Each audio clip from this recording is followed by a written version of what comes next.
A beautiful reading of the Gospel is called We Have Found the Messiah, and it's beautiful testimony of John the Baptist that helps me see how the Lord sent first a prophet to make me aware that He is there for me.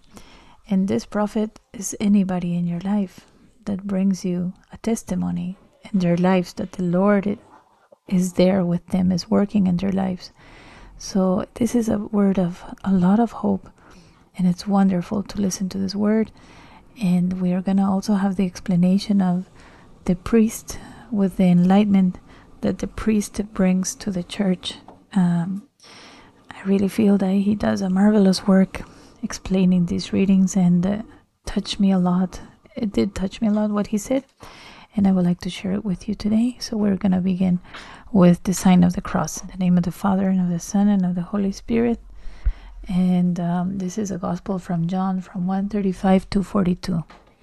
As John stood with his 2 disciples, Jesus passed, and John stared hard at him and said, "Look, there is the Lamb of the Lord." Hearing this, the 2 disciples followed Jesus. Jesus turned around, saw them following him. "What do you want?" They answered. "Rabbi," which means teacher. "Where do you live?" "Come and see," he replied. So they went and saw there where he lived, and stayed with him the rest of the day. It was about the 10th hour. Once, one of these who became followers of Jesus after hearing what John had said was Andrew, the brother of Simon Peter. Early next morning, Andrew met his brother and said to him, "We have found the Messiah," which means the Christ. And he took Simon to Jesus. Jesus looked at him, hard at him, and said, "You are Simon, son of John.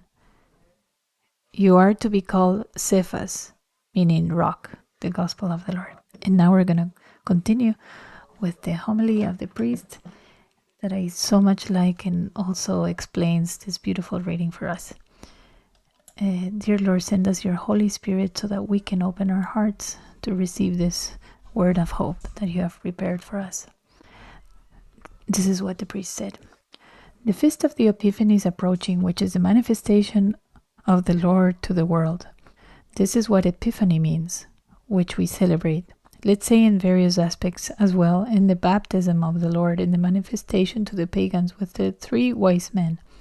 In many ways, the Lord has manifested himself to the world in many different ways, and it helps me very much. This word today, it helps me, brothers.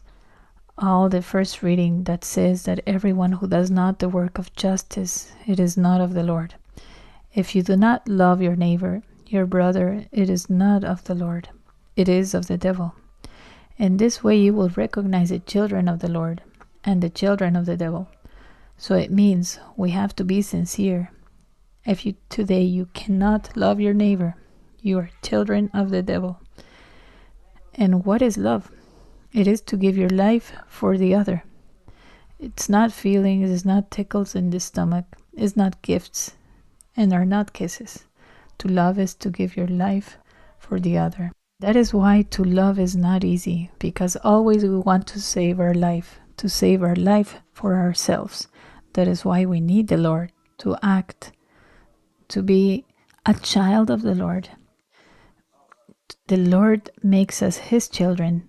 Can you imagine how wonderful this is? The Lord makes us his children because he makes us love. He helps us to love. We can't be children of the Lord without the Lord being begotten, without being engendered to make us his true children, capable of loving, capable of giving our life. That is why, brothers, not all of us are children of the Lord. No. Today, I don't know if you're a child of the Lord. It says, children of the Lord who make the works of the Lord. And that Lord is love. With this word calls me today very clearly. It hits me hard because I am called to love. I am called to be persecuted. I am called to give my life. Am I doing it? Am I giving my life? Am I giving my life away? Or am I looking for myself? Let's ask ourselves. This brothers in the gospel brings this